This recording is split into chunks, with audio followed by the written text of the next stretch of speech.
Hey, hey, everybody! Welcome to the Untitled Hoops Podcast. I am great acting. No, I'm. All right, I am. Wait. This is the podcast where we talk about basketball, mainly the NBA, mainly the 76ers. I am one of your hosts, Sean. That is Marquis, aka Mr. Tired as Fuck. I always read your name right as I'm introducing you, as if I don't already know it. But I've just gotten into the habit of looking down at your what would this be called? Not name tag. I don't know. Name thing on the screen. Username. Maybe. I don't know. Whatever. But it's always different. Today it's AKA Mr. Tired as Fuck. Why are you so tired, Mr. Tired as Fuck? Well, I had to cut my sleep short because I had to record a podcast. Because somebody forgot to text Marquis that he was in. Yeah, that's true. I did do that yesterday. I was in, and I was literally just sitting here waiting, and I was like, where the fuck is he at? Then I went back into the text message, and I saw I'm in the typing section, and I was like, I never hit send. I was like, fuck. I legit was over here ready. But what's crazy was it didn't take me that long. Like, it was only like 15 minutes. And then I was like, all right, I'm ready. And then I was like, I'm ready. Like, where you at? And literally like 40 minutes went by, and I was like, where the fuck is he at? And then I was like, oh, fuck. I never hit send. I'm telling you right now, in a good 5 minutes of waiting, I will fall asleep. like literally, in 5 minutes, everything will fucking change. And before you know it, we're doing the podcast the next day. Right. Literally. Which is how we got here today now. Recording on a what's today? Tuesday? It's a day. It's a day. It's a day. It's a day. It's 100%. And what a day it is. So Marquis, what are your thoughts on the season so far? I know that's a really broad question, but like, it's early in the season, but it feels like there's been so much already. Are we talking about just season in general, or are we talking about just for us? In general, like all over the NBA, it seems like there's some shit going on. The NBA is not real. I'm just gonna say that the NBA is not fucking real. That's what it feels like. It feels like a show. Like, it feels less like professional sports, and it feels more like we're watching a show. You got coaches fucking everybody on the staff. You got teams that are supposed to be taken being number 1 seeds in the West or top 5 seeds in the West. You got fucking everything falling apart for the Sixers. You got the Lakers about to blow it up, but really can't blow it up because they're fucking tied to a whole bunch of badass contracts. You got like literally everything. I could keep but going. not only is everything falling apart for the Sixers, we're still like, it's weird. Like, we're losing the games that we're supposed to win, but then we'll just randomly beat the Suns without James Harden. I and it's like, I did. I really didn't. I was like, I expect us to go on a run. Like, these next, until December, right? I expect us to not lose, but like 1 game. I mean, it feels like Joel has sort of gotten into a little bit of a groove. Like, he's not 100% healthy, you can tell, but he's I guess he's ready now. Like, I don't want to make it sound like he wasn't ready, but like, he's sort of settled in. So like, he's made his adjustments. We have like 13 or so games until James Harden is supposed to come back. I see us going 11-2. Really? Okay. I just think the thought of Tyrese and Exy and Joel playing together, the ball movement, you get things like Tobias Harris getting like Exy getting like post touches, Like Joel's making sure Tobias is getting post touches. Like he's making sure of it. Like legit calling Tobias' number. Like slowing down the whole fucking thing. Tyrese wanted to take it to the basket, and he's like literally going, "No, give me the ball." Tobias, get down low. Another thing, because also Tyrese theoretically and Joel will work better than James and Joel, because Tyrese could literally stand in the corner and has no problem standing in the corner. Versus James, who needs the ball in his hands at all time, and he's not a good off ball player. Versus Tyrese, who is. And I still don't understand. Because like I'm just going to point this out, right? Who's a better athletically, JJ Redick or Tyrese Maxey? Tyrese Maxey. Who's faster, JJ Redick or Tyrese Maxey? Tyrese Maxey. So why the fuck aren't the Sixers running 2-man games with Tyrese Maxey and Joel Embiid? I think it's a little bit more complicated than that. I think it's a matter of Tyrese's ability to come off of a curl and hit a shot. Like that's the thing. It's not just 2-man game. It's also the specific action that you want to run. But so also, because they did something similar with fucking Seth Curry. Right, but the difference is the game that they're accustomed to playing. So, like for instance, JJ, one of the things that makes him or made him a shooter, because like there's a difference between a person who can shoot versus a shooter, and a lot of times what it comes down to is just the action that you're used to running. So like, you know, JJ, Seth, even Klay Thompson. Like Klay Thompson doesn't shoot the same shots that Steph Curry does. Like they're both great shooters, but what makes Steph a better all-around scorer is that most of Steph's shots come off the dribble. Right. He can catch and shoot, but most of his shots come off the dribble. Klay is the opposite. Most of Klay's shots come as a catch and shoot. That's how you get 60 points on 11 dribbles. Like, there's a difference between the type of action that certain players are used to running. Tyrese is the same way. Tyrese is a better shooter off the dribble than he is off the catch. JJ is a better shooter off the catch than he is off the dribble. He might do a nice little one dribble pull up or a side step, you know, pull up or whatever. But for the most part, coming around that curl that they used to do, the dribble handoff with him and Joel, JJ might take one dribble and then pull up. See, this is the whole thing. Tyrese can do that, but can he hit it at the same percentage that JJ Redick can, who's been doing literally that very action for almost his entire career? It doesn't necessarily even have to be just exactly like that. Like the part where Tyrese Maxey draws attention coming off the screen and Joel crashes to the rim. That part could still be there. You could alter it so whereas though when he comes around the screen, he could just dart to the basket. Yeah. And him darting to the basket is going to draw two people because he's going to get past his initial man and somebody has to come over. So that could be a dump off pass to like a Tobias there or somebody else there. Like it can open up more shit. And it's like every time I see him just like obviously, you know, he has no problem standing in the corner. But it's like Tyrese Maxey every year develops something new. Like he just develops something new. Something you didn't see last year, some different like spurt or some different like just confidence in him. It's like why not build that now? So he has it, so they have it. You know what I'm saying? Like, or find a way to do it.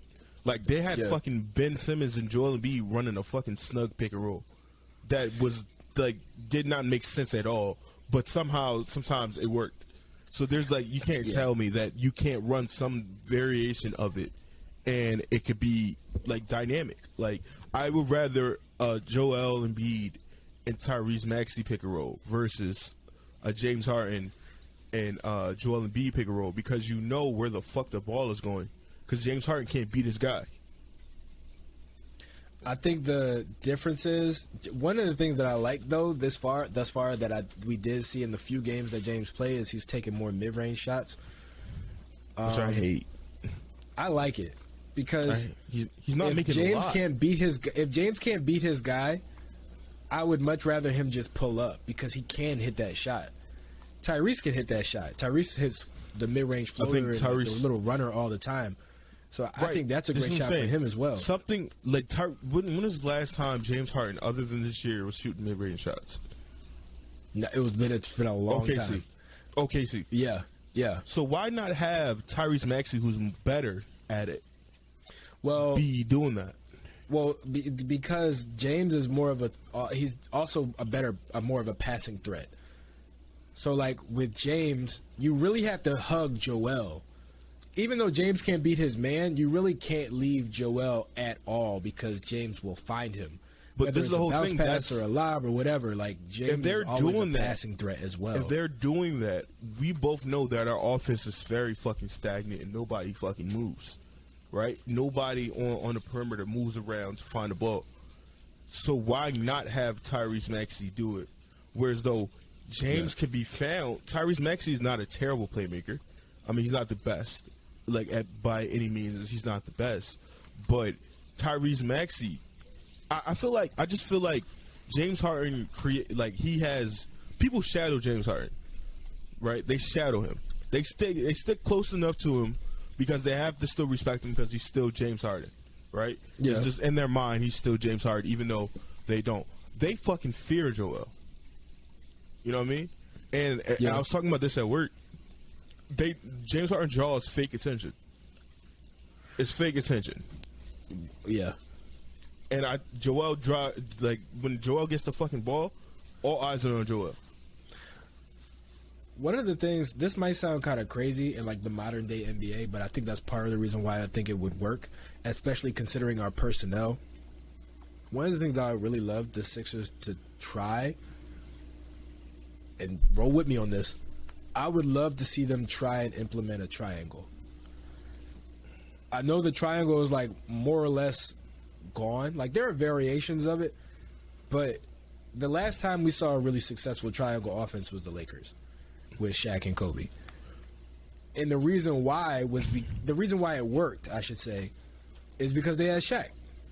Mm-hmm. And you can't leave him, literally. So I would love to see the Sixers try to run some sort of 5-out version, or 4-out, 4-out, 1-in version of a triangle, where Joel is just in the middle, literally just passing it over people's heads to shooters. Because we saw yesterday what him and George had going late in the game was like amazing. Where like him and George basically scored almost all of our points in like the fourth quarter. He did.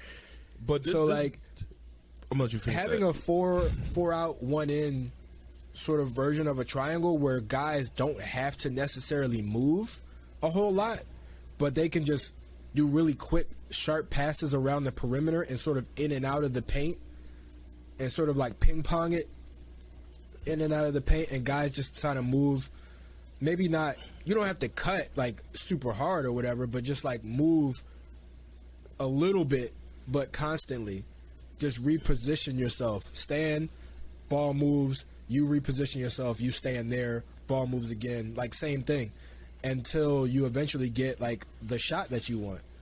Because it's either going to end in an open three or somebody getting like some type of like mismatch, or Joel just being in the paint by himself. Because if you're 4-out, 1-in, if you send somebody to double Joel, he can literally pass it to anybody. He doesn't have to pass it to the open person anymore. He can pass it to anybody and they can swing it to him, and it's going to take too long for the defense to recover. I don't think the Sixers are smart enough to do that.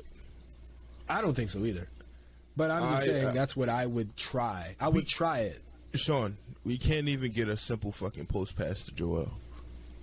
Yeah, and I hate that, because in that stupid little, we talked about this last time, in that little like open practice or whatever the Sixers had, where Doc and James had that little moment where they went off to the side and talked.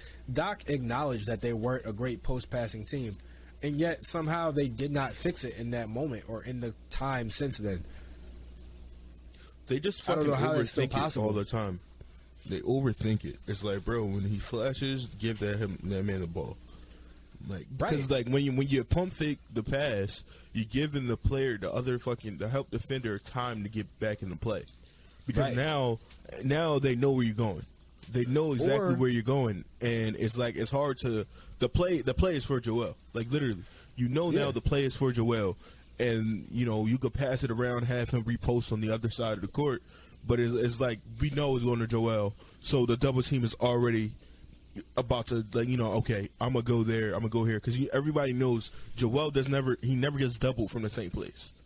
He never gets doubled from the same place. They always show, or there's some random number or something like that comes over and help him. So now he's at a disadvantage because when he's in the left corner, I think it is, he's not that great from the post. Like, he's not. He needs it. Like, for real, he's the best when he's on the right block.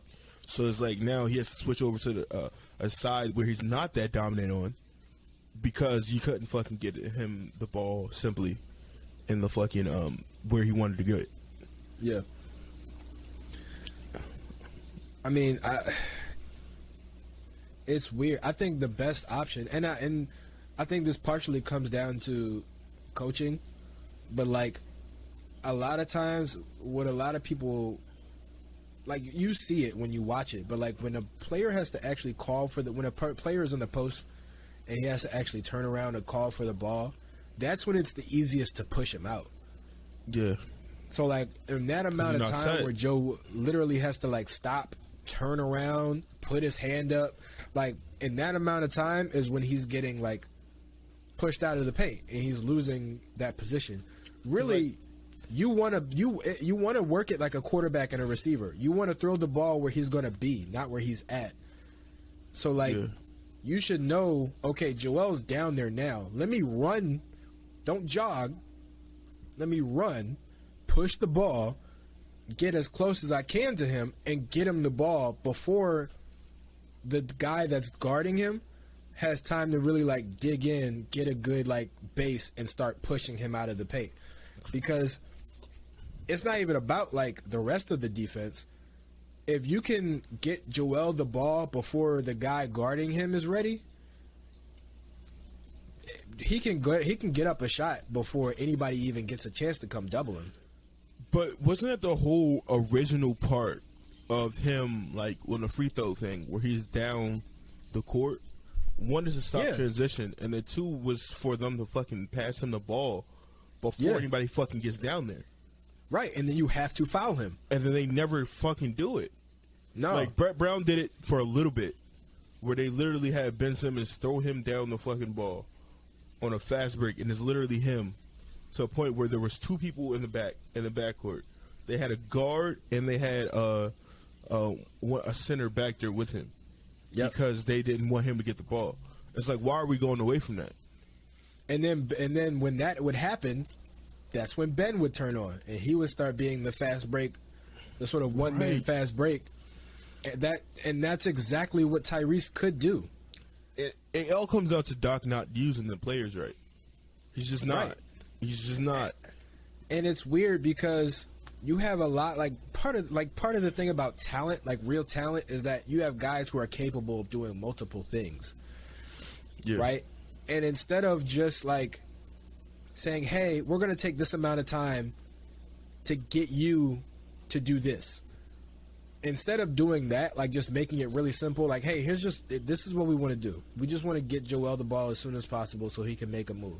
Instead of making it that simple, because you have the players who are talented enough to just take that instruction and make it work, he's been trying to like do some sort of overcomplicated like system where you're losing actually the advantage because you're giving the defense time to figure out what the fuck is about to happen.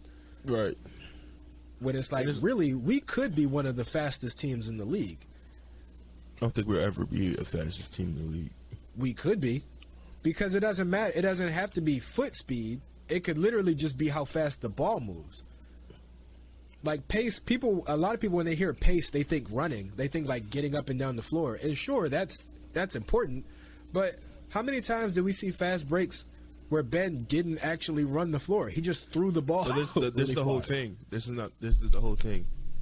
Ben was looking to pass the ball. Ben was not fucking over dribbling. Like, he was legit. But that's a coaching thing. That's literally as simple as saying, "Hey, yo, faster." I'm not saying don't dribble, but make your move faster. We have to speed it up. This is the whole thing. James Harden does this thing where, like, he fucking dribbles the ball for 20 fucking seconds and they just dump it off to a fucking player and they're forced to shoot. Yeah. That shit is not effective at all. It's not. It's not. Because half of the fucking time you pass it to somebody who really, or either A, or is in a fucking awkward position to shoot, or B, a player that does not fucking shoot the ball or have a quick release to get the ball up.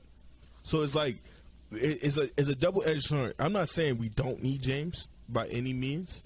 I think the player of James Harden is a fit for this team. I'm just saying, like, it seems like we constantly run into a problem. It's like every year it's just a new fucking problem, and like we become somewhat what our point guard is, right? It's not that we don't need James. We don't need Houston James. We don't need Houston James. We need Brooklyn James. The fact that James Harden is not developing a place and not developing a mindset that he can play off the ball is fucking ridiculous. Yeah, like you're not Houston James. This is not your team. We don't need Houston James in the same way that Phoenix didn't need New Orleans Chris Paul. It's like literally, I've said this time before. I feel safer when the ball is in Tyrese Maxey's hands, because Tyrese Maxey is not a fucking person who's going to dribble a lot. He's literally going to try to make his move. He don't have the move. He's going to do it in a different direction. Like he's going to find, you're going to move it around. The ball going to move around. It's most likely going to find Joel, and then the play. Because like literally, you can't have Joel posting up with fucking 7 seconds left.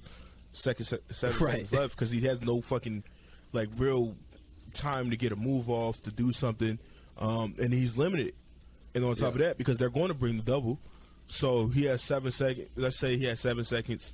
He's trying to back down. He's trying to make a move. All right, 5 seconds to go past, and now he has to fucking try to find a way to kick out.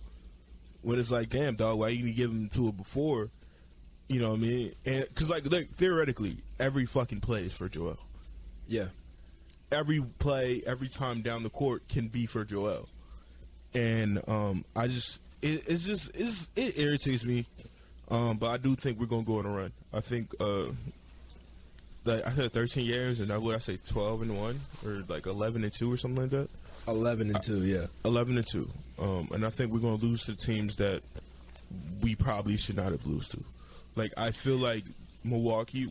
I feel like we have a couple games that actually have the standings for the Sixers. We're 10th seed right now. That doesn't matter to me. Fucking records don't fucking matter to me right now. No. Because what we about to do is in the playoffs. So we play. Where the fuck are we? We play the Hawks twice. The Jazz. I think we can beat them. The Bucks. I feel like we're gonna beat them. Just simply off Joel alone. Timberwolves, Nets, Hornets, Magic, Hawks, Cavaliers, Grizzlies, Rockets, Lakers, Hornets. And that's like around the time James Harden should be back. I don't see nobody we can't beat. I just don't. And with the way that we're playing, where it's like free flowing to the point George Niang can get fucking 7 threes off. Yeah. Tobias Harris could get like 5 threes off. Like that, you can't fuck with it.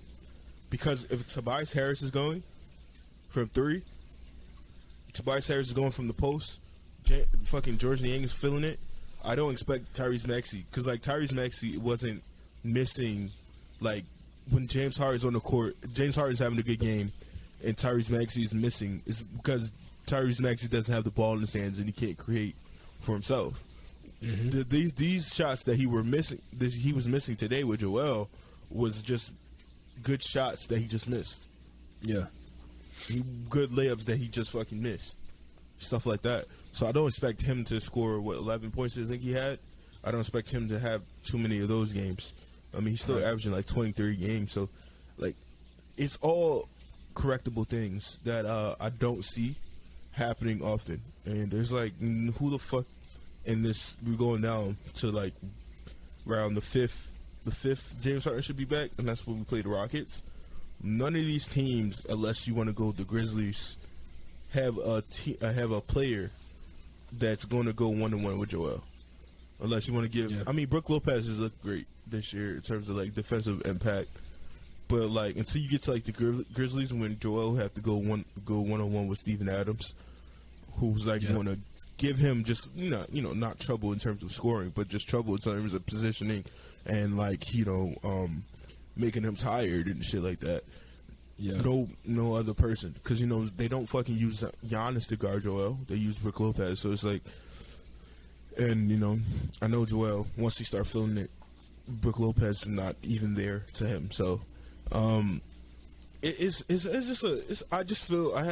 confident that we're going to go 11-2.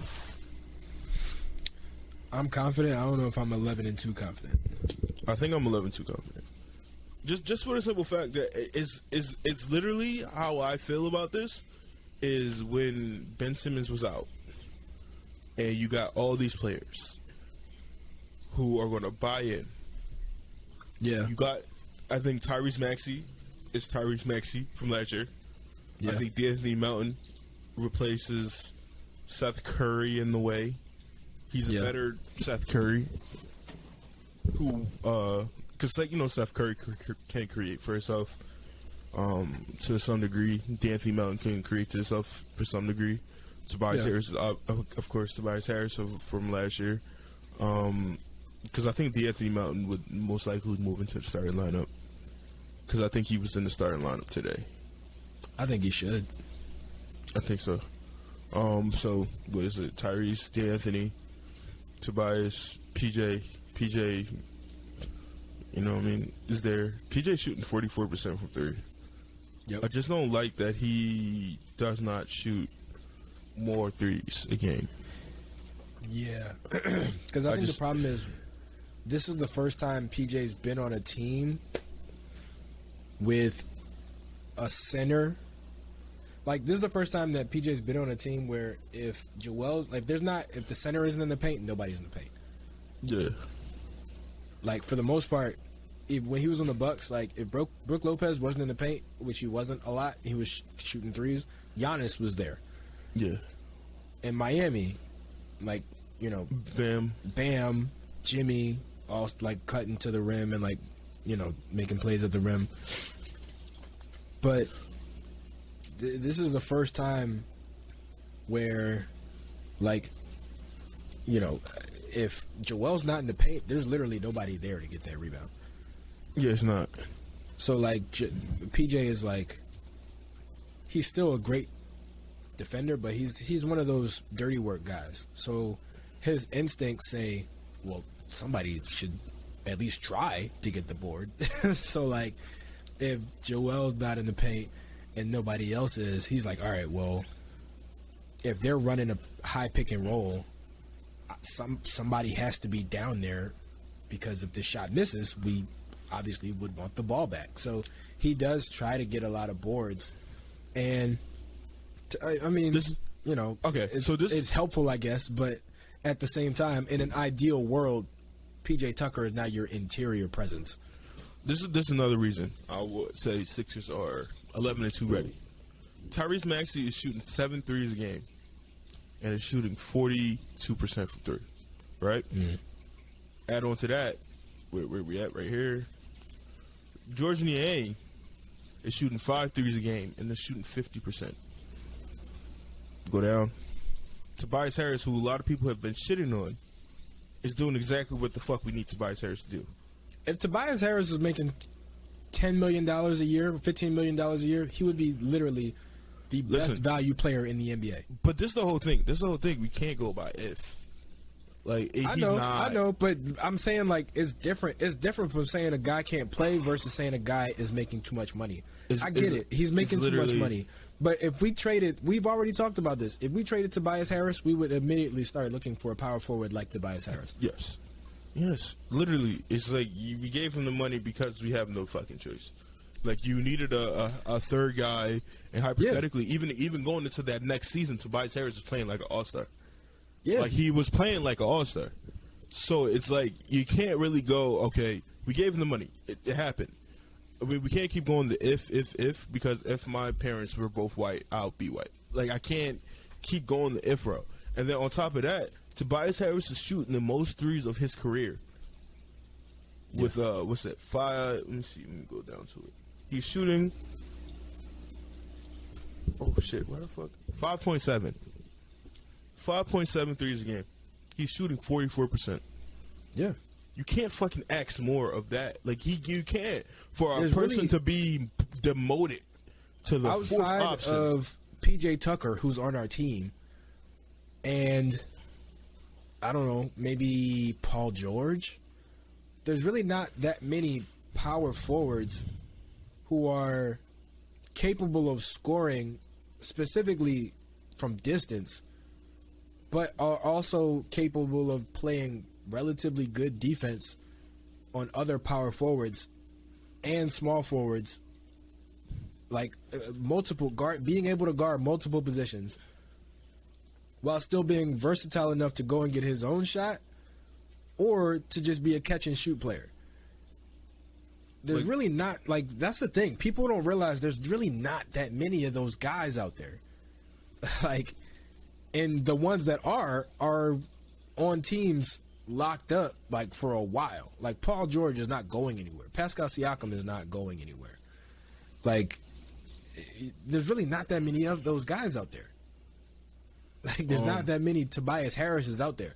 I'm not saying he's, you know, like, I'm not saying he's worth the money he's making, but at the same time, he's exactly what the league is going. Like, he's the guy, he's the prototype. Michael Porter Jr. is another one, but he's hurt all the time. So, like, there's really not that many options as far as guys who can give you what Tobias Harris can give you. So I don't understand why people are constantly well, I understand. I don't understand why people can't look past the money. Okay. Like, and just appreciate his game. Yeah, because he's doing, is he overpaid? Sure. For right now, he's now, because, like, theoretically, Tobias Harris is going to go into free agency, and the Sixers are going to immediately try to bring him back. Yeah, being realistic, because he's played with Joel. Think about it. Fucking Tobias Harris has been with the Sixers for 5 years now. Yeah, it's been fucking 5 years. You know, like, theoretically, they're going to try to bring him back. Even when this contract is over, they're going to try to bring him back. It's not like, oh, we getting rid of Tobias and we're done with him. No, he hasn't been with him for 5 years. Four and a half. Like 4. 4.5. Because he got him at the trade deadline in 2019.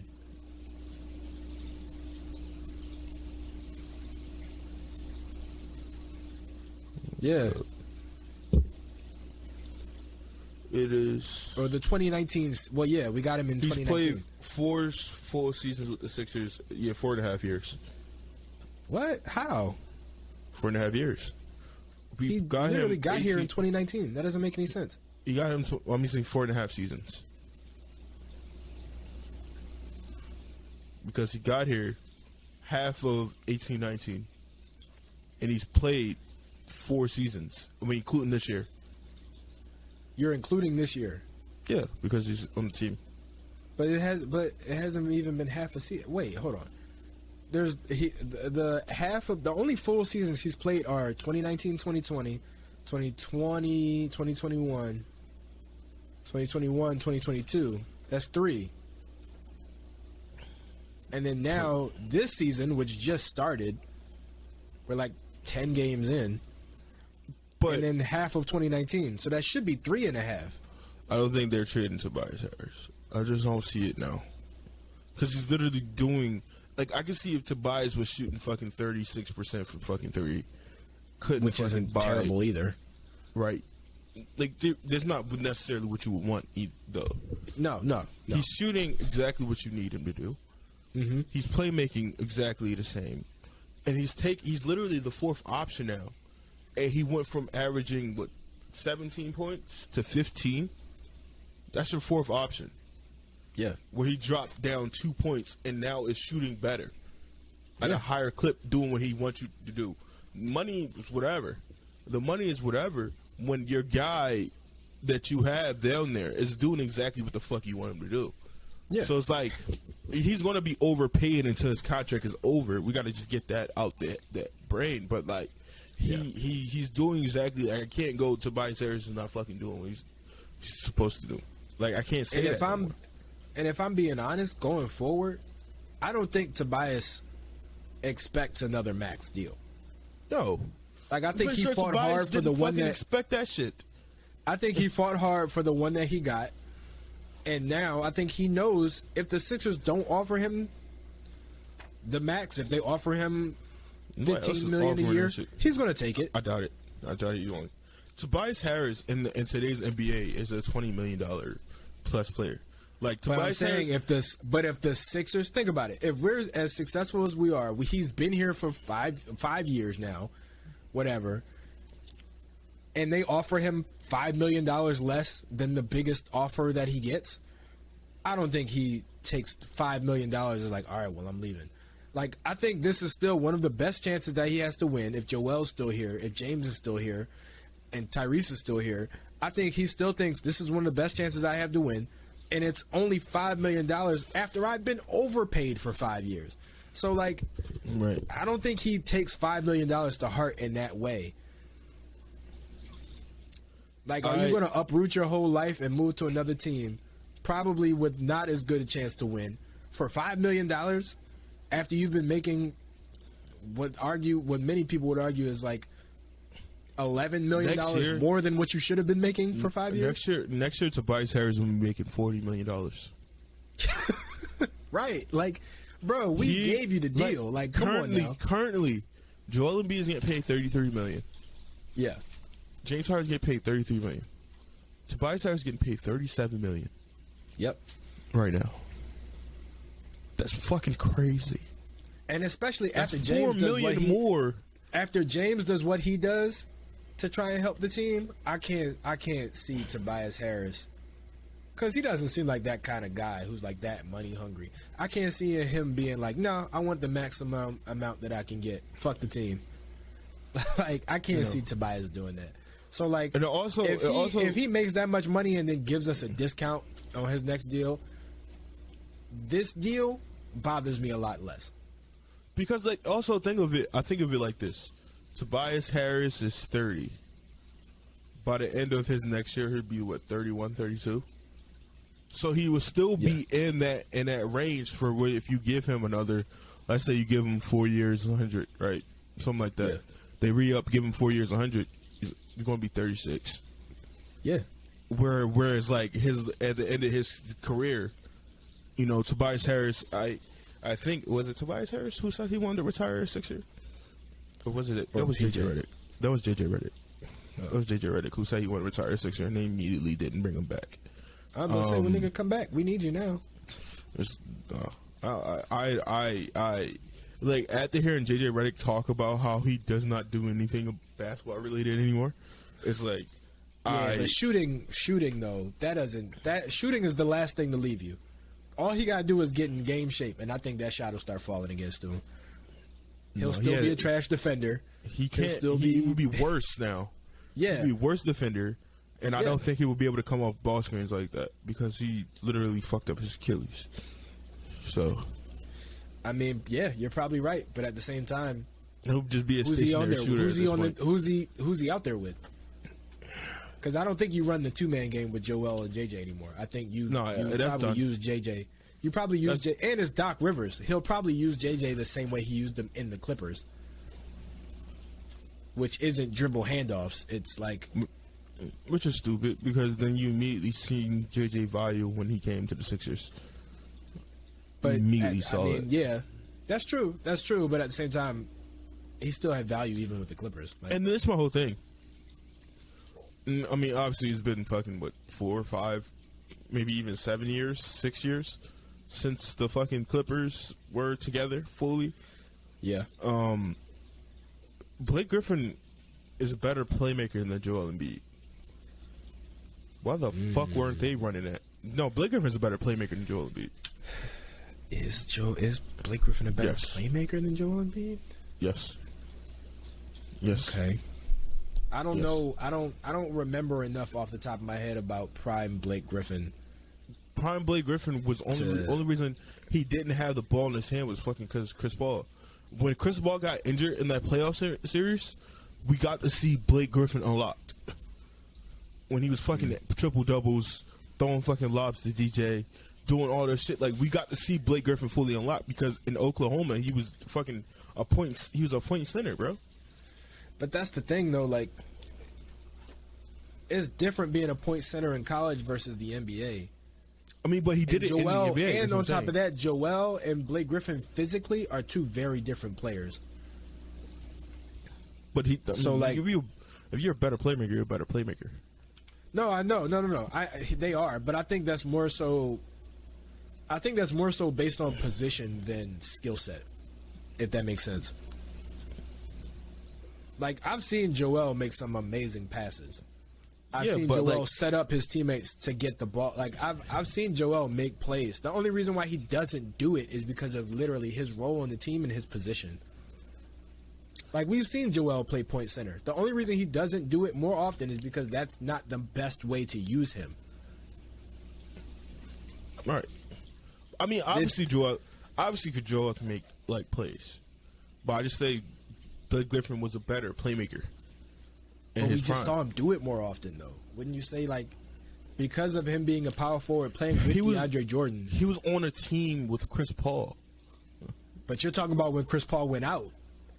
Same thing as with us. Like, when Ben went out, like, we saw Joel be point center. But, like, ideally, that's not the best way to use Joel Embiid.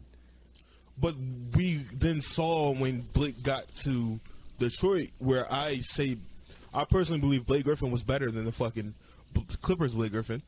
I would agree. But Blake Griffin got to be that fucking playmaker. I would agree. That was the best. Even though he declined athletically, that was the best Blake Griffin. That Detroit stink where he was fucking playing on one fucking leg, that was the best. That was the best Blake Griffin. I would agree. However, that team sucked. So if you have Joel Embiid and you want to win, I don't think the way that you do that consistently is by having him play point center. Not to say that he can't do it, but it's just, and I don't think it leads to wins. I think both of them. I think Blake, we saw what happened with him being point forward. It didn't result in wins, even though he was good at it. I think Joel would be the same way. I think he could do it and be good at it, but I don't think it would result in wins. So what's the point? I guess. You know what I mean? Like, I think seeing Blake be a playmaker more doesn't automatically make him a better playmaker. I think we just saw him do it more, and when he was doing it, it didn't really result in much anyway, aside from better Blake Griffin stats. I think it for me, it was that Blake Griffin looked more natural doing it. Not saying that Joel looked forced, but like Joel's playmaking, literally, if he was top of the key, like what I was talking about Tobias, when he was making sure Tobias was getting in his spot and he was dumping off Tobias, or even like the George Niang shit where like he would draw attention and then immediately get it over to George Niang. Like those passes, like even though they worked, you know Joel Embiid just fucking throws passes and that he gonna fucking throw. He'll throw some shit out of bounds. They're not as sharp. They're not as sharp. Whereas though Blake Griffin, like this shit was weirdly when he was on that run, his shit was on a fucking like string, like because like literally he did it before. Like he did it before. He just changed his game for the NBA because they, like you said, he's not asked for it, and it wasn't the thing that was going to benefit him most in the NBA. But it was like coming from experience of already doing it. Then having to do it again was like second nature for him. But I would even argue this though, because like Joel, he's relatively new to it. He's been a center the entire time that he's been playing basketball. He literally picked up guard skills just from like watching other players and emulating what they do. I don't see. I think Joel in his sort of raw state right now, being as good as he is, means that if you said, hey, we want you to work on being the playmaker, he could instantly, in one offseason, be better at it than Blake Griffin. I'm not going to say that just for the simple fact of it just being more natural for Blake. I think it's more natural for Blake, but I think Joel... I don't even think it's more natural for Blake. I think Joel has said multiple times, like, he wants to be a point guard. I think he said it jokingly, but at the same time, like, you've seen in how quickly he's been able to just pick up skills. I think he could figure it out and be on par with Blake relatively quickly. Because the thing is, like Blake's passes are sharper, but both of their passes are relatively effective. Like, I'll put it to you this way. I don't know if you watch boxing, but like Deontay Wilder has some of the wildest punches that I've ever seen versus somebody like, you know, Anthony Joshua, whose punches are sharper, but I mean their knockout rate is virtually the same. So yeah, like Joe's passes aren't as sharp, but when they hit. You know what I mean? So it's like the passes still make it there well enough for the guy to catch the ball and shoot or make a move and score. So it's like all it takes is a little bit of refinement before he's on the same level. And that's something that could be literally a couple months of training. I still don't know. I just still don't know about it. It's still kind of like I feel it's like one of those things where it's kind of like I can't just go, yeah, you're like, yeah. Like I know, dude. I know what you mean.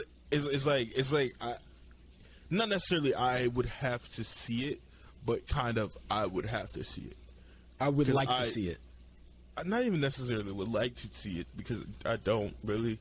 Like, no, but like before, for me to agree, I would like to see it first. Yeah, for sure. Because like Joel, like last year, averaged the most assists of his career, with like 4 or something like that. But that was also because he had to. You know what I mean? It was right. Also because they lost their point guard, and he was going to have the ball in his hands the most. He literally had to. Like Tobias Harris averaged the most assists of his career last year because he had to. Like collectively, they all had to be a point guard. Which is crazy because I think Tobias Harris could be like the Blake Griffin, that Detroit Blake Griffin, because like we saw it in the bubble.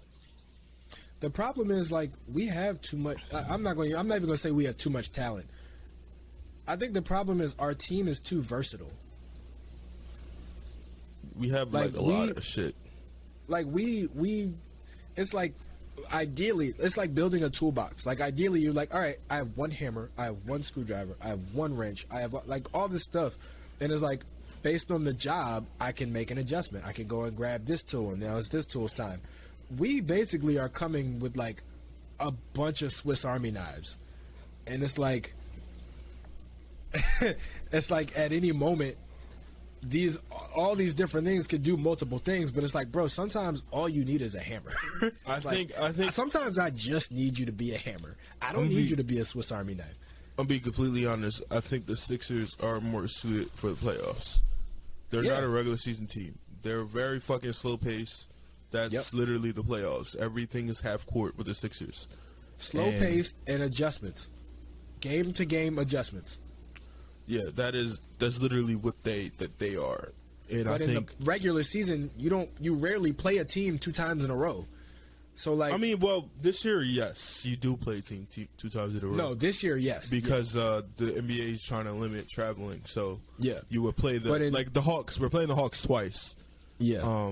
And I think both games either one game is away, one game is home, or both games are in the same place. Which I think we're still home because one game. Which, by the way, if I'm being honest, I think that's stupid. Why? I think if you wanted to limit traveling, you would have teams play close games. Like for instance, we could play in Atlanta and then our next game would be at Charlotte. Like, those are relatively close to each other. I don't want to play in Philly and then go to Atlanta, and then the next game we got to go back to Philly. You know what I mean? Like, that's a 3-hour flight twice. You know what I mean? As opposed to going from Philly to Atlanta and then back up to Charlotte, which is just like one state away or 1.5 states away. But it's not where you could just get a quick charter flight. You know what I mean? It's not as simple as that, though. It's not as simple as that, though. It's just not. I know, but I'm saying that's having teams play the same team, having teams play each other at both arenas, and then both of those teams have like another game in 2 days in a different arena. That's not how you limit traveling, in my opinion. I mean, the way you limit traveling is by having teams move to the next closest team. I like it because a lot of the games, they showed a graphic of it when I was watching. Which team was I watching? I was watching one of these fucking basketball teams, and just one of them. I was watching one of them, and they were showing the graphic of these. They call it little mini series that about 90% of them are split. Yeah, this is hard as fuck to beat a team twice. Yep. Especially in the regular season where you could just throw some crazy ass look. It's not playoffs where it's like, this is what we're going to do. We're going to alter it a little bit, but this, for the majority of it, is still what we're going to do. Yeah. So it's hard. It's harder because, like, I think we split Toronto. Yeah. And I think we had one before that. No, we got a couple coming up though.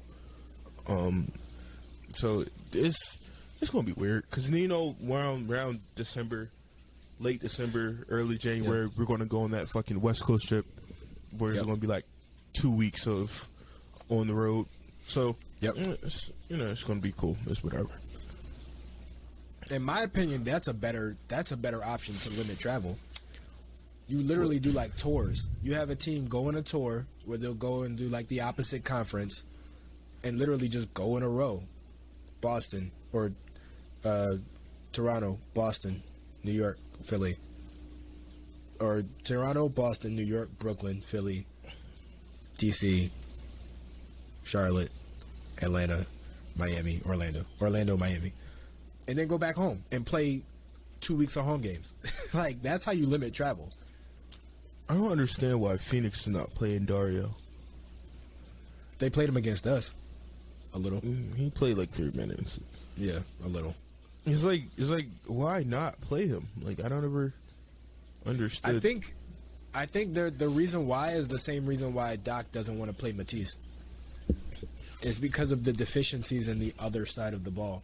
I think losing Jay Crowder gave Phoenix a really big defensive gap, and Dario doesn't help that at all.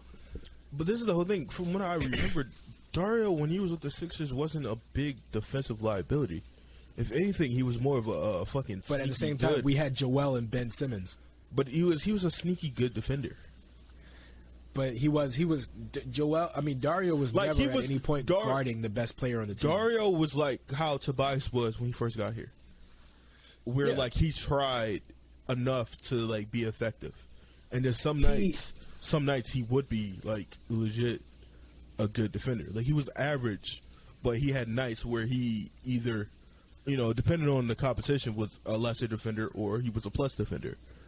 But I think the difference is when you have two great defenders next to you, all you have to do is really try and play good, help defense and team defense, and you can look like a better defender than you actually are. Whereas on the Suns, there's literally Malcolm or Mikal Bridges, and that's it. So you need as many good on ball by themselves defenders next to Devin Booker and DeAndre Ayton and, as you can get. And Dario just doesn't fit that bill. And I was just say I want Dario back. Dario's the backup center we've been missing. He might be. He's a playmaker that can shoot. When was the last time we had a backup center that could shoot? And he's Mike Muscala. He would instantly be one of the bigger guys on the team at 6'10". Dario is 7 foot. No, he's not. He grew. Seriously? The fuck? How? I fucking hate when people do that. You're grown already. Stop growing. This is Shut up! Shut the fuck up! You shut up! I hate you. Sean's mad because I grew. Me and Sean were the same height. Now it's you're like, an adult. You are not growing anymore. Stop it. You, apparently, Dario, Anthony Davis, all these motherfuckers. Stop, CJ McCollum. Stop it. Bro is 5'2" and ended up being 6'3". Sean, you're just gonna be that old man that's gonna be get off my lawn. That's literally Sean. Like, you know what's crazy? I'm so accustomed to being the smaller guy that I'm just used to it, and I've actually found like I'm. It's like Isaiah Thomas. I'm not trying to compare myself to like Isaiah Thomas. Is like we're on the same level or anything like that. But like I know because my he's strengths. still taller than you. No, he's not. Isaiah Thomas. I thought he was. Thomas, oh no, he is. Isaiah Thomas is the same height as me. Yeah, he's 5'10". I thought. You know the NBA lie. Like fucking AI was fucking 5'11", bro. Yeah, How I know? Because my brother was standing. He had like multiple pictures with AI. No, I knew that though. I've stood next to AI on multiple occasions. I've already known that, but I thought Isaiah Thomas was still shorter than AI, or like not that. I should say not that much shorter than AI. I thought he was like 5'9", 5'10". Oh, you said Isaiah Thomas 5'9". Yeah, but anyway, and it's like, crazy. Like crazy. Isaiah Thomas, I have like cousins and friends who are taller than me, who I'm still better than at basketball. But like, it's really like I'm just so accustomed to being the smaller guy that it's like, you may be bigger, but you don't know how to use your size. Like, so it doesn't matter. Yeah. The craziest thing about me growing was that I was the last person to fucking know. Like, Vashon pointed out, yeah, like, yo, Keith, you're taller. It's like, you're taller. And then Raheem was like, yo, yeah, I mean, I noticed that. Like, you're fucking tall. I'm like, I guess. Okay. And then Sean came back, and no, you told me. You told me before I came back though, because we started the podcast, and you told me you were like, "Oh yeah, I grew," and I was like, "What?" You're like, "Yeah, I grew like an inch and a half," and I was like, "No, the fuck you didn't," and you was like, "Yeah." Like, I was like, we're the same height, and you like, we were. Then I came back and I saw you, and I was like, this son of a bitch, you actually did it. You crazy son of a bitch, you did it. You did it. Like, how? What did you eat? I was like, crazy. I was like, hey Clay, hey Muhammad, hey. Clay wasn't back. Clay wasn't there when you got there. No, he wasn't back. Clay left in December. Fucking Riley. Riley, okay, yeah. Riley and Dan. Other white guy. Other white guys. Yeah, I was like, hey Riley, hey Dan, hey Mark.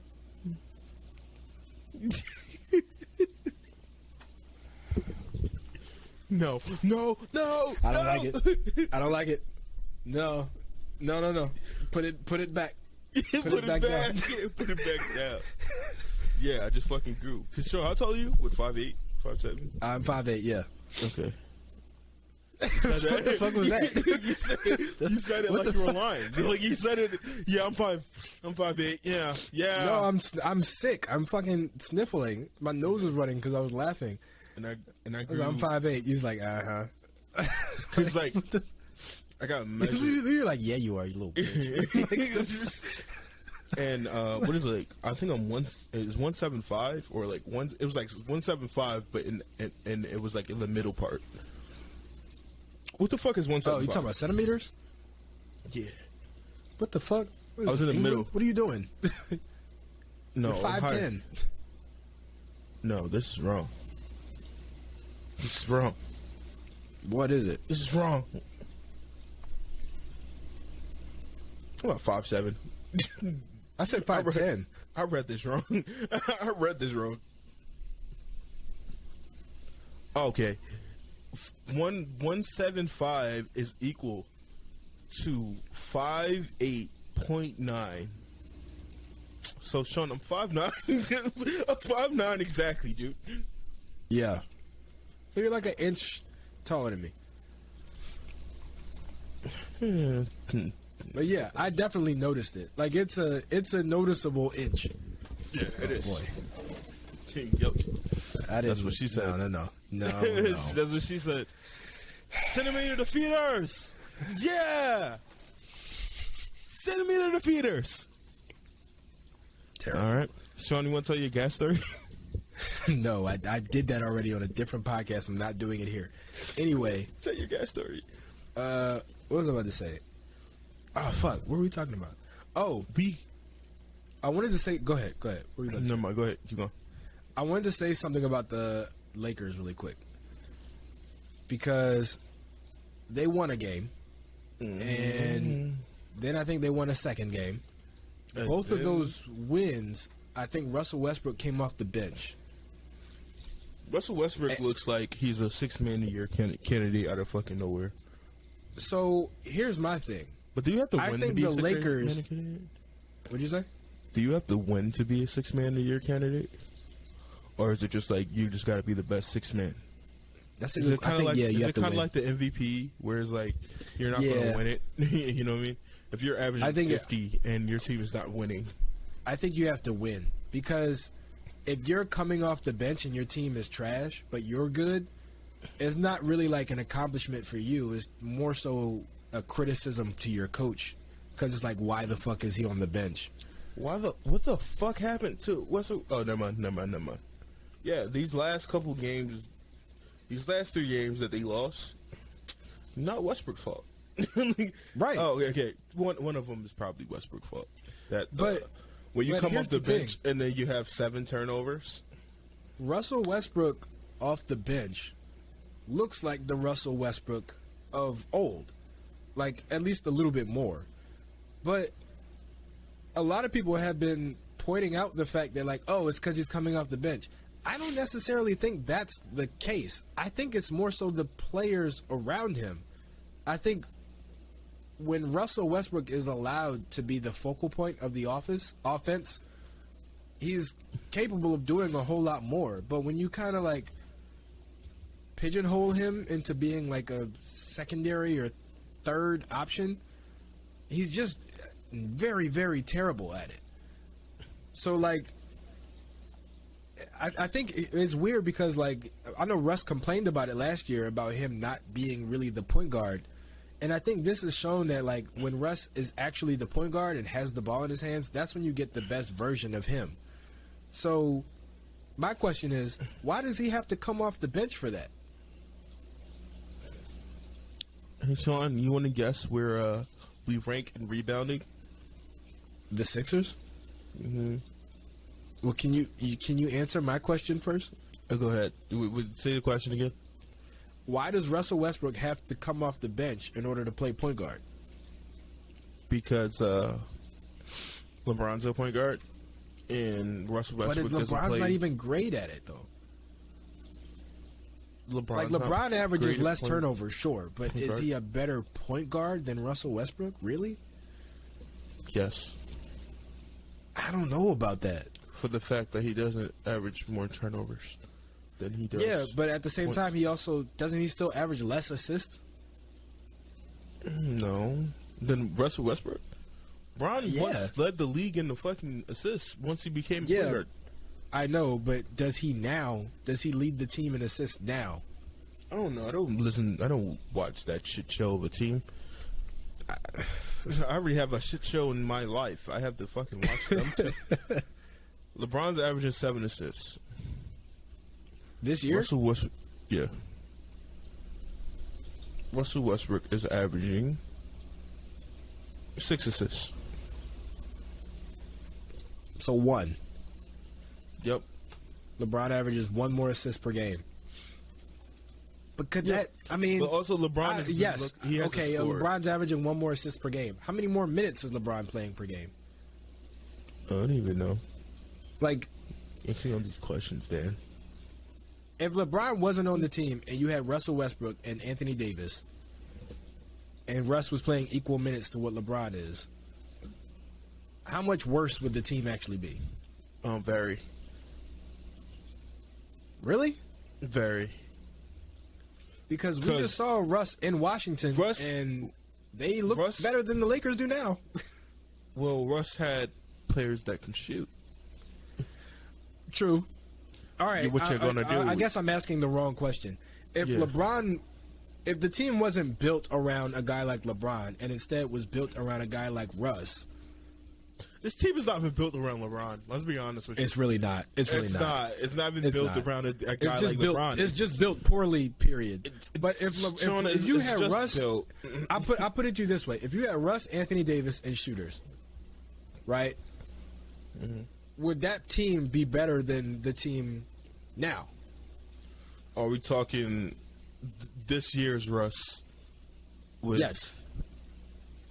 That's hard to say because in a perfect world, yes, but you have to factor in Russ does stupid shit, and then you have to factor. He's always done stupid. He did stupid shit in OKC. And then you also have to factor in Anthony Davis has played like 4 games.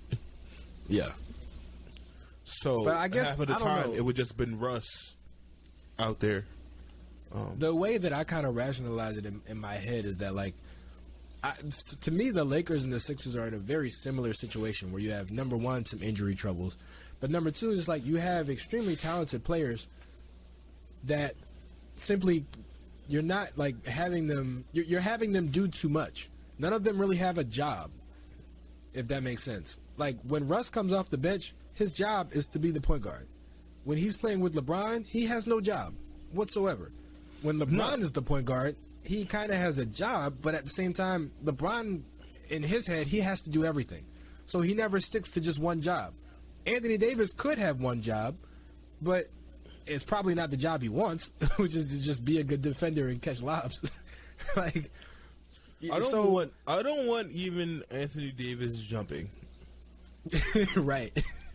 I don't want him leaving the floor ever. So to me, it's kind of like a similar situation. It's like you have 3 players that are extremely talented, kind of injury prone, but extremely talented, and they just don't. They like with the Spurs. Like the Spurs were to me the most highly effective. The Spurs and I can't even say Golden State. I would really say just the Spurs. The Spurs were one of the most highly effective teams that had multiple players that could have been stars, but instead just got a job and just did it really well. Like Manu Ginobili on any other team is probably like one of the best players in their franchise history. He's already one of the best players in Spurs history, but that was like that's like as the second best player on the team. The Sixers are 20th in free throws attempted.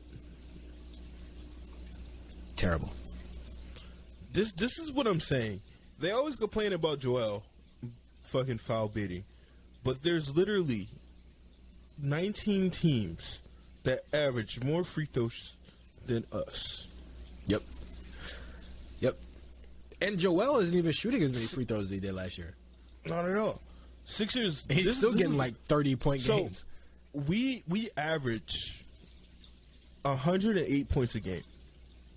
What's keeping us in games is the fact that we are 7th in makes, 3-point makes, and then we are fifth, but we're 15 and 15th. We've never been fucking top 20 in fucking 3-point attempts ever, ever.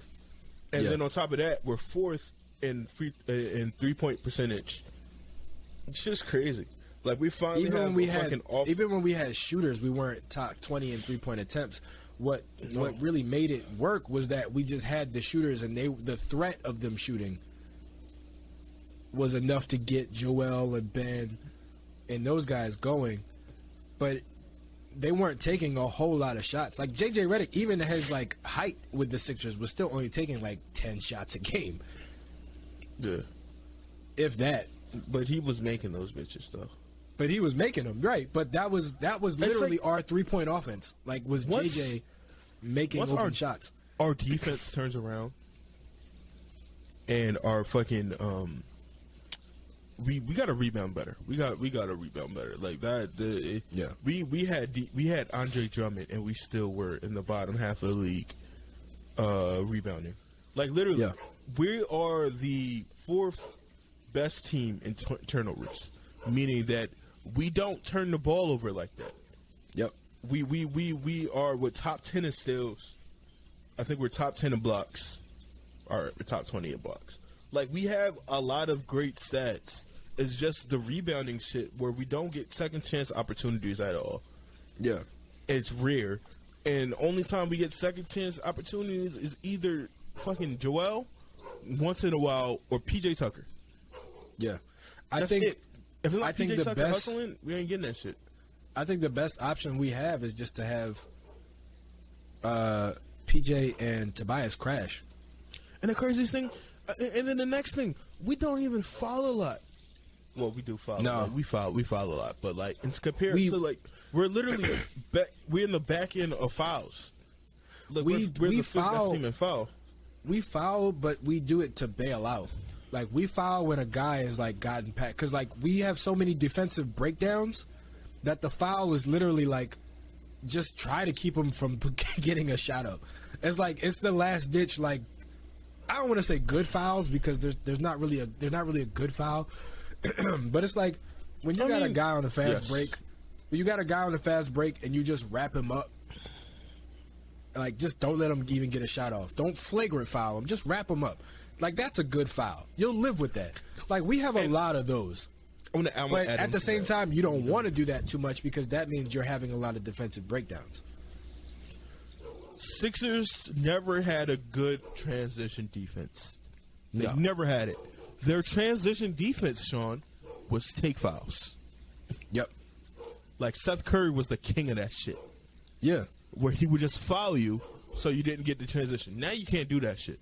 That's why we really getting exploited. That is literally why. And recently it hasn't been as bad. We're changing that. It's things are coming around. I want to see where we are defensively. And one of our best defenders, for whatever reason, can't get off the damn bench. I mean, yeah. I think our best defenders in order have been D'Anthony Melton, PJ Tucker, Joel, then Matisse. I think, I'm going to be honest with you. Furkan don't play at all. He's making $5 million. I expect him to be gone.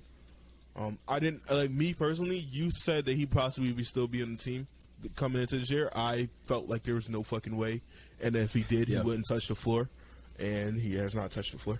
But like what, a game, and he's played like under like 3 minutes. He's gone. That's $5 million that you could put in somewhere else. I think if you're not really using Matisse, if D'Anthony Melton has taken over that Matisse role because he's more aggressive, and you get the same defense. Like my thing from watching him in Memphis, like I didn't really see the defense aspect as much as I saw him. He was more so a scorer off the bench, but like literally you're getting the same defensively. Of like literally with the publicity of him coming here and now being one of the focal points of the bench, whereas though he got lost in the bunch with Memphis, D'Anthony Melton could make an all defensive team. Yeah. So now you have, Go ahead. So, all right, so you have Matisse Thybulle, who's barely getting played. Yeah. And he's getting played just because need. Basically, kind of like what Furkan was getting played like last year. We needed somebody, like literally last year he's playing backup point guard need because Shake was injured. So that between them, that's $9 million. Throw in Daniel House because he's not fucking doing shit. Literally, he's not. Yeah. He's just there. He's like a worse James Ennis. Oh gosh, yeah. He just fucking stands there. Like he shoots occasionally. James Ennis shit. That between those three guys is $10+ million. Get rid of them. Like you keep Jaden Springer in your back pocket for what fucking reason? You're never going to develop him. You're not trying to develop him. Doc is not the coach to develop. Add that on. We're talking about what, $17 million? or it's what, $15 million, close to $15 million of fucking assets that you can fucking move. Because you don't have draft picks. You don't have draft picks. You know who I think would do it or should do it? Oh, Phoenix. No, Phoenix. That's what I'm saying. Because I want Jordan. Was not the Jordan Carter. I fucking forgot his name. Jay Crowder. You know what's crazy? With Cam Johnson out, he still doesn't want to come back. I know. He still doesn't want to come back, man. Yeah, Jay Crowder. Furkan, Matisse, Daniel House, Jay Crowder. Jay Crowder, second round pick. First off, they couldn't do that because Phoenix is also capped up because of DeAndre Ayton and Mikal Bridges. But so they will how much money is Jay Crowder making? $10 million. That's over $10 million if you do that. So it would have to be just Furkan, Matisse, or whoever the fuck they want. I would do Furkan and Matisse for Jay Crowder. Furkan, Matisse, and a second round pick for Jay Crowder. And we don't have pick.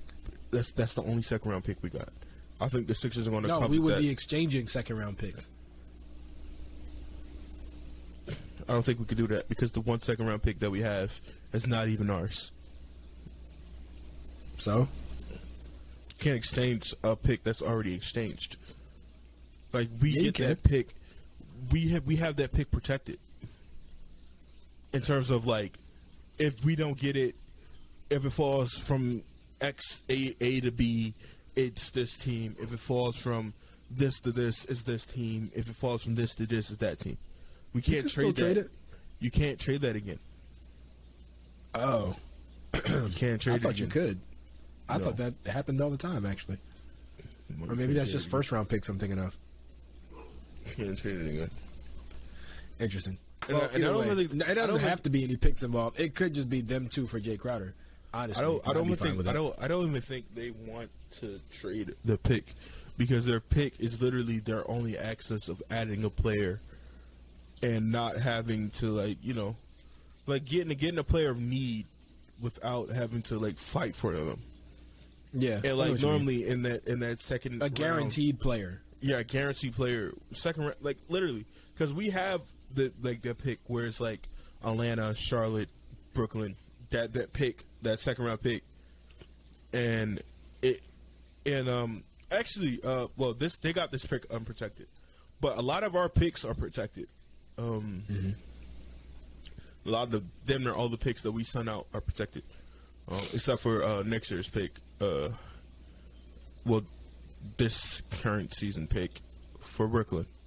And this is about to be one of the deepest drafts in Brooklyn.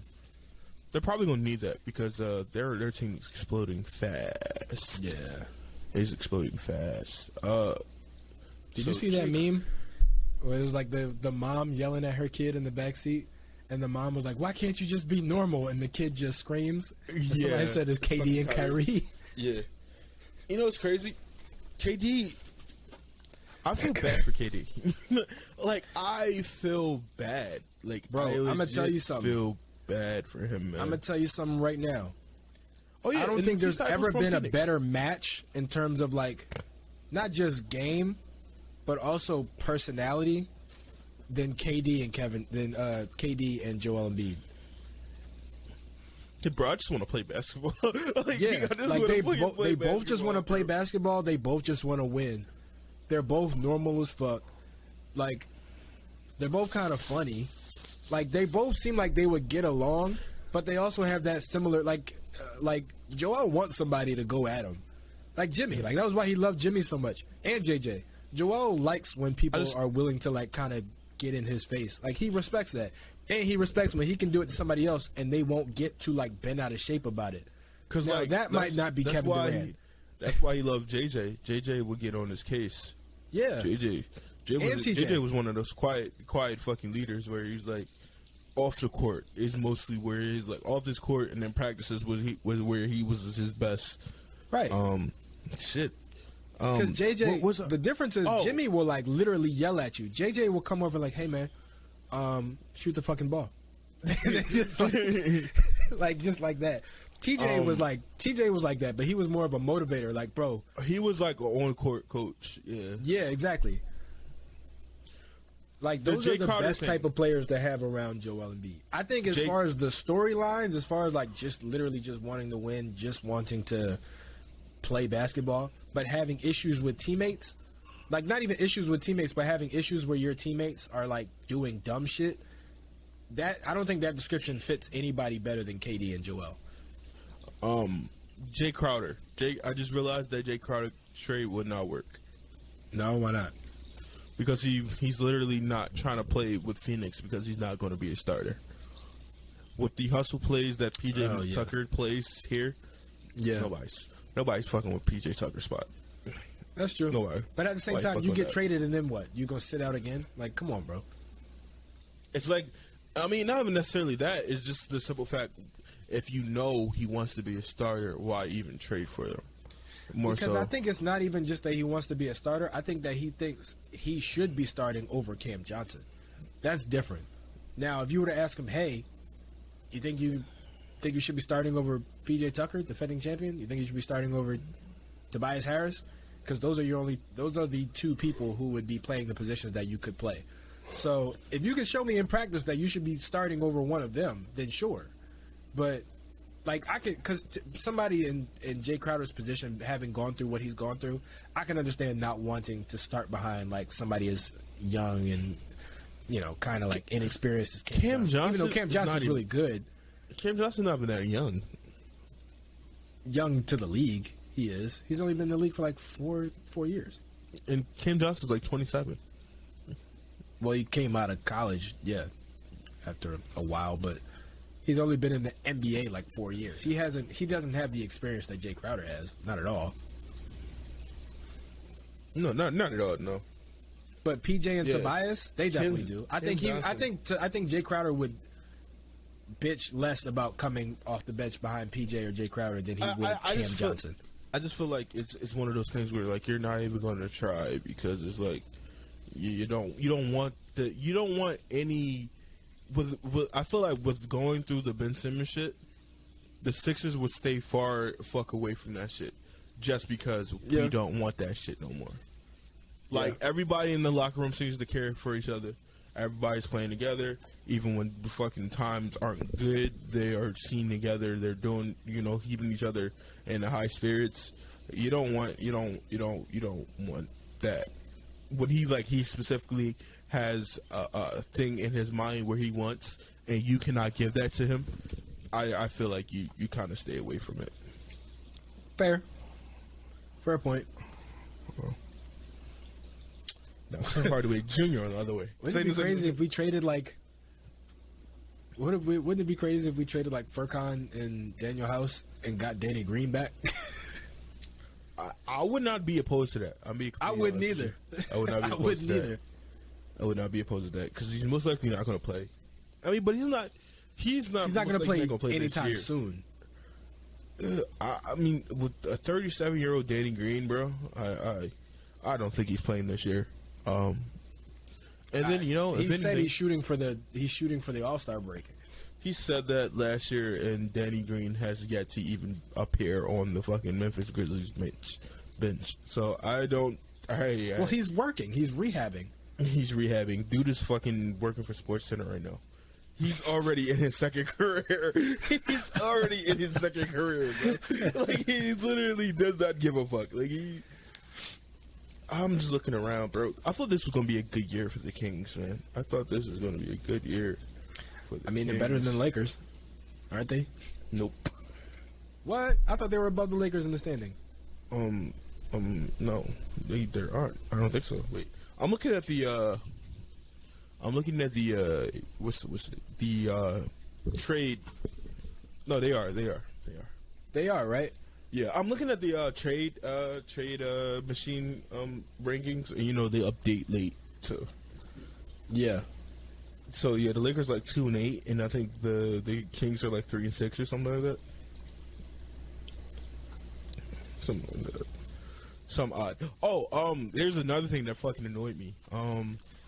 So somebody was I watched a podcast called The Rights to Ricky Sanchez, and I've told Sean about this podcast before. And it's like they're like one of the longest tenured Sixers podcasts I think they're the longest tenured Sixer podcast. Wait a minute. Not only, I'm sorry, real quick. Not only are the Sacramento Kings better than the Lakers, they're one game behind the Warriors. Yeah, the Warriors haven't been good this year.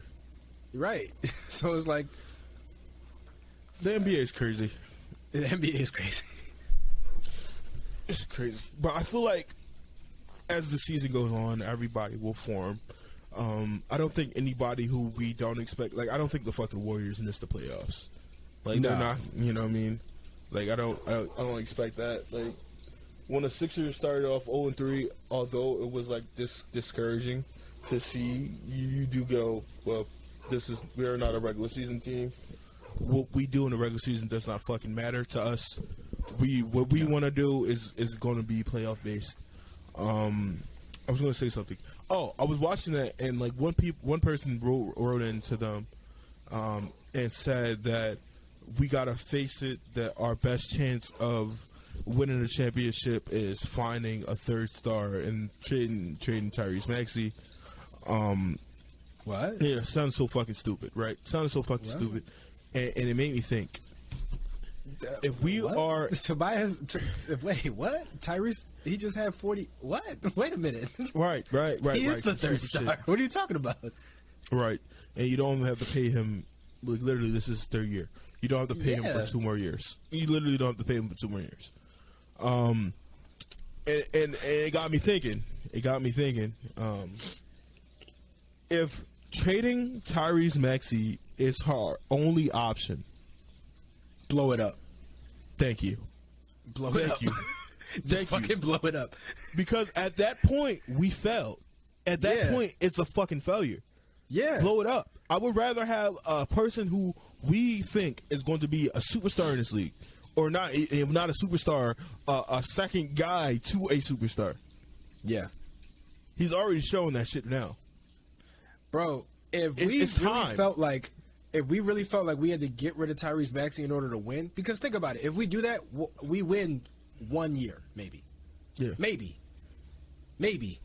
Like, we literally have no future whatsoever. And if the things that happen in the playoffs continue to happen, where fucking Joel Embiid gets injured, James Harden disappears, that's exactly raps. It's over. We get 1 year, maybe, of a championship, and that's it. And we have no future. We would literally be the Lakers. We would literally be the Lakers trading away Brandon Ingram. With Tyrese added to the team, it prolongs our championship window because he consistently gets better every year. Right. That literally prolongs our championship window because nobody saw Tyrese Maxey in his rookie year and go, 2 years you're going to be an all-star candidate. Like, nobody saw that shit. Nobody saw that shit. People not going to like this, but this is me speaking as not only a Sixers fan, but as a fan of him as a player, Joel. I would rather trade Joel than trade Tyrese.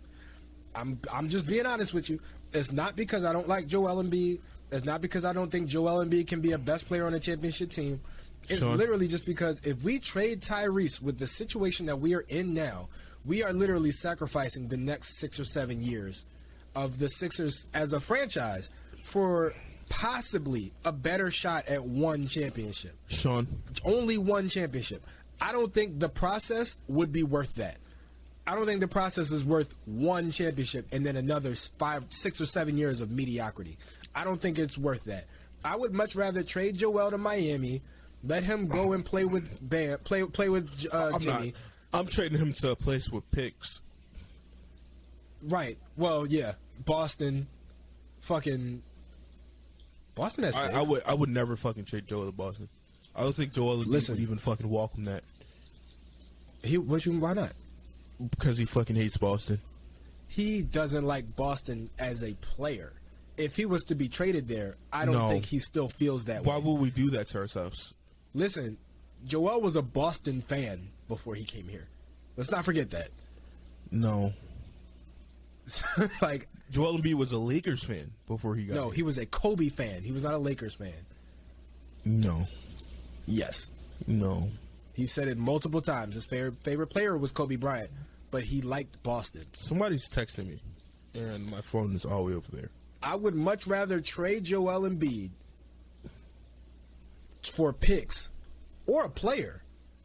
See, but if we could imagine if we traded, it's a double-edged sword because as Sixer fans and the Sixers like organization, you would want to pit Joel Embiid. Not only would you want to receive something for Joel Embiid, you also will want to be, as an organization and as a fan base that has watched him for his entire career, you also will want to see him in a great position. Right. Like, if Joel, let's say that we traded Joel to fucking Portland, right? You traded Joel to Portland, him and Dan win a fucking championship. You like, us as fans are going to be fucking happy for him. Yeah. You know what I mean? Like, we want to be we still, like, if it comes to that, because I feel like Joel's never going to act out. I feel like Joel's one of the people that you got to pry away from the shit. Like, AI was never, well, AI did act out. I read the book. AI did act out way before he got traded. He asked out, but that was because of Larry, wasn't it? He asked out in 99. Yeah, it was because him and Larry Brown couldn't get along. Yeah. But after they went to the finals, he didn't ask. He never asked again. Yeah, he asked out. He didn't want to be there because they kept clashing hits. Why is my fucking phone going off like this? It's like kind of scaring me. Like it's kind of fucking scary. It's kind of it's all the way over there. It's like on my bed, my setup and my whole thing, and then I pull my table close to me, so like I don't have the. It's going to be a whole thing. As long as somebody's dead, I should be good. But yeah, that's fucked up. I agree. Joel's not gonna ask out. He's gonna have to be. You're gonna have to just move him. Actually, while you talk, tell him about it later. Yeah, you got to. It would have to be one of those deals where, like, bro, we literally knew we couldn't come to you because we knew you were going to try and convince us not to do it. Right. So I would much rather trade Joel before I trade Tyrese, because if you trade Tyrese, he hasn't done enough for you to get a good enough return. It would literally be like trading James Harden from OKC. Like, they did. There's no way OKC got what they deserved in that James Harden trade, because James Harden hadn't done anything yet. He was just the sixth man. But if we trade Tyrese, I'm telling you right now, it would be the James Harden trade all over again. Yep. So, like, and I don't even like. It would be that all over again. I would much rather trade Joel to Portland or Golden State or whoever. Like, I'll trade him to Golden State for Jordan Poole and 2 picks. 2 first-round picks. Bro, this fucking Joel Embiid. I need fucking 5 pick swaps. Well, yeah, I mean 2 guaranteed picks. Obviously, there would be swaps and seconds. I need 2 unprotected first-round picks. Because, like, we preferably, don't have ours. Do they still have a Minnesota pick? I would preferably want at least 1 Minnesota pick. I doubt that. I doubt they have a Minnesota pick, because I don't think they got a Minnesota pick in that trade. They didn't get a Minnesota pick. Yeah, they did. Yeah, they did. If they got a pick from Minnesota, I don't think it was Minnesota's pick, because Minnesota has had a lottery pick every year. And even if it was protected, they would have their pick, and then immediately next year would go to State. 2021. Was it 21 or was it? Let me see.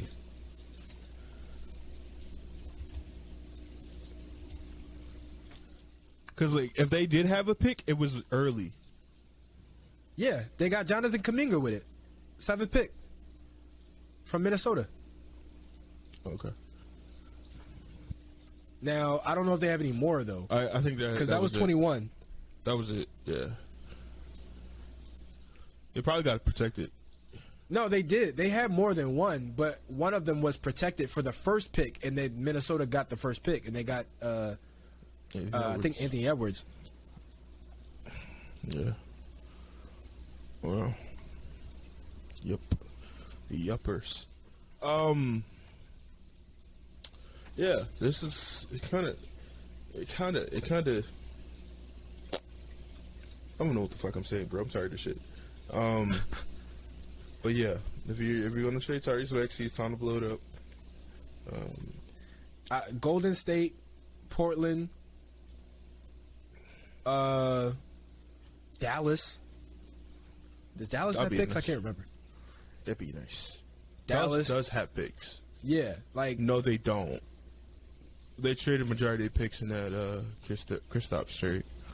Really? They gave away picks in the Kristaps trade? Why? Because Kristaps Porzingis was a fucking monster before he got injured, and you were thinking that he was going to be a monster. To get Kristaps. You're right. You're right. I thought you meant to send him to Washington. I was like, what the fuck? No, because like that was like literally a 2-for-1 trade. There was like no other picks involved in that shit. It was literally Kristaps for Davis Bertans, and fucking Spencer Dinwiddie. Yeah, I would trade Joel and James before I trade Tyrese for picks, mainly picks. I don't even need a player. Now, if I trade him to the Warriors, yes, I would like Jordan Poole. Because I think Jordan Poole and Tyrese Maxey as a backcourt could be terrible defensively. It would be terrible defensively, but if you're getting picks, you can literally spend the rest of those picks on defenders. 3-and-D guys. Like if you could find a OG Anunoby in the draft, a Sadiq Bey in the draft, like one of those kind of guys, Mikal Bridges. Like, and you still have Matisse, technically. I mean, if you don't trade Matisse, but I would much rather do that than to trade Tyrese. Because if we trade Tyrese, there's nothing that we're going to get back that's going to last us as long as Tyrese will. Yeah. Especially considering the fact that Tyrese has been just getting better, and we really haven't even seen him hit his ceiling yet. Also, I love He's in his third year in the league. Also, I love him. Yes, also we love him as a city. And Joel. And George. I like George, too. I like all of them. I like all of them. James is an acquired taste. I think James is... What's interesting is that James seems like a cool person. Did you see that? Oh, I want to show you the fucking thing. I don't know if you watched... Wait. What? Is this podcast? Is this not podcast? It's the post-game press conference with him and PJ. Oh, yeah. With him and PJ? Yeah. Yeah, talking about Tyrese. Yeah, and they're just like, it's like big brother shit. Like, yeah. Yo, they're so fucking annoyed. Yeah. It's like, but that's what I mean. Like, that's... I want him to be mad at me, and he's like, James Harden's like, he just fucking hugs me. Like, he just like. But that's part of why you don't trade Tyrese. Yeah. Like, you can't trade that. Like, imagine that. Imagine if you were literally on a team with your brothers. And the 3 older brothers were like the better ones on the team. And the younger brother was good, but literally his job was just to cheer everybody up. You could trade him and get another really good player, but they're all going to be miserable. Like, this is what me and Sean are talking about. Garrett? He has it a little bit. He don't want to show you guys. He has it. He definitely has it. So nice. He's so happy. You never see somebody so happy. He just come in happy, give a hug. James Harden's face is crazy. Sometimes I'll be mad on purpose. Like, he won't let me. So it's like, he's somebody like so that. He's perfect. He is. He's just happy. That sums up Tyrese Maxey in a nutshell. Yo, like James Harden like has his hand in his head and just goes every single day. Happy. Because it's going to be a cut. We did a lot of talking. All right, everybody. Thank you for watching this episode of The Untitled. You like my little newscaster turnaround? Terrible. Okay. All right. Thank you for watching this episode of The Untitled Hoops Podcast. Apparently, I'm corny as fuck. Please be sure to join us next week. Stop nodding your head, bitch. For the next episode. What will we be on? I think this is episode 18. So next week will be episode 19 for the Untitled Hoops Podcast. And make sure you tune in for episode 20, special edition. Marquis is going to, I don't know, go shave his head bald. Or I'm